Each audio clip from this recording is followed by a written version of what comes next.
Haunted hotel horror story. कुछ साल पहले रामेश को बंगाल के एक छोटे से शहर में फैक्ट्री इंस्पेक्शन के लिए जाना पड़ा, जहां काम ख़त्म होते होते उसे काफ़ी लेट हो गया था। इसीलिए वो फैक्ट्री के पास वाले होटल में ठहर गया।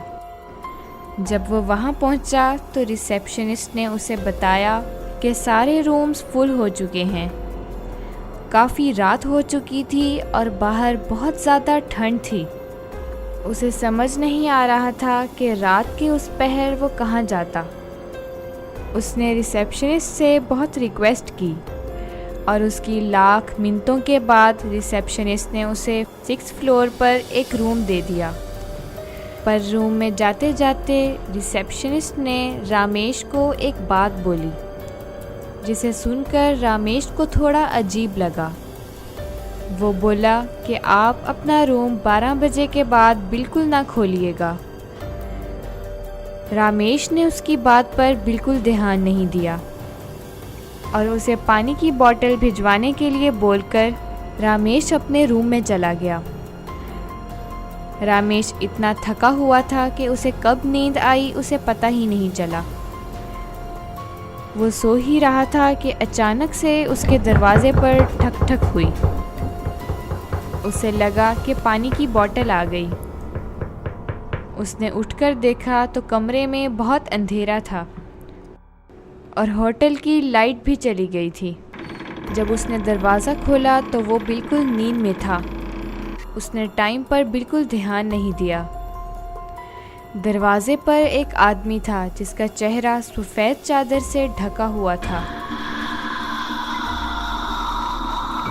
उसके एक हाथ में लालटीन थी और दूसरे हाथ में पानी की बोतल। जैसे ही रामेश पानी की बोतल लेने के लिए आगे बढ़ा तो वो आदमी पीछे हो गया और होटल की बालकनी की तरफ चलने लगा। रामेश उस पर चिल्लाते हुए आगे बढ़ा, पर वो उसकी बात ही नहीं सुन रहा था। रामेश को गुस्सा आ गया और उसने उसका हाथ पकड़ लिया। वो आदमी एक पल के लिए रुका और उसने पीछे मुड़कर देखा। जैसे ही रामेश ने उससे बोतल खींचने की कोशिश की, वो आदमी रामेश पर ज़ोर से चिल्लाया और जैसे ही वो चिल्लाया उसकी चादर उसके मुंह से उतर गई।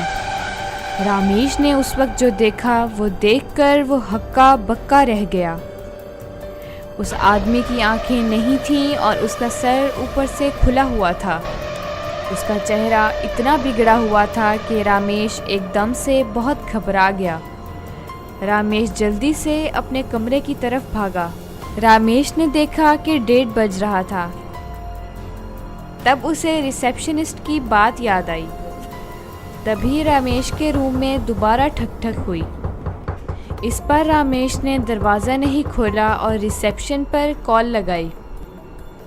रिंग बजती रही पर किसी ने भी फ़ोन नहीं उठाया। सारी रात दरवाज़े पर ठक ठक की आवाज़ से रामेश बहुत ज़्यादा डर गया था। सुबह होते ही रामेश ने उस रिसेप्शनिस्ट के पास जाकर उसे बहुत ज़्यादा डांटा। तब उस रिसेप्शनिस्ट ने रामेश को बताया कि कुछ साल पहले रात के 12 बजे के बाद होटल के 6th फ्लोर पर किसी आदमी ने खुद को आग लगाकर सुसाइड कर ली थी। उसके बाद से उस आदमी की आत्मा उस फ्लोर पर भटकती है और उस रूम में रुकने वाले लोगों में से कुछ लोग उस रूम की बालकनी से गिरकर मर भी चुके हैं और इसी वजह से वो 6th फ्लोर का रूम किसी को भी अलॉट नहीं करते। ये सुनकर रामेश ने खुद को खुश नसीब समझा कि वो अभी ज़िंदा है और वो सुबह होते ही उस होटल से निकलकर अपने घर चला गया। रामेश आज भी 12 बजे के बाद बहुत ज़्यादा घबरा जाता है और घर से बाहर नहीं निकलता। उस आदमी का डरावना चेहरा उसे आज भी सुकून से सोने नहीं देता। अगर आपको हमारी ये कहानी अच्छी लगी तो हमारे चैनल को लाइक करें, सब्सक्राइब करें और बेल आइकन ऑल पर कर दें। Thanks for watching.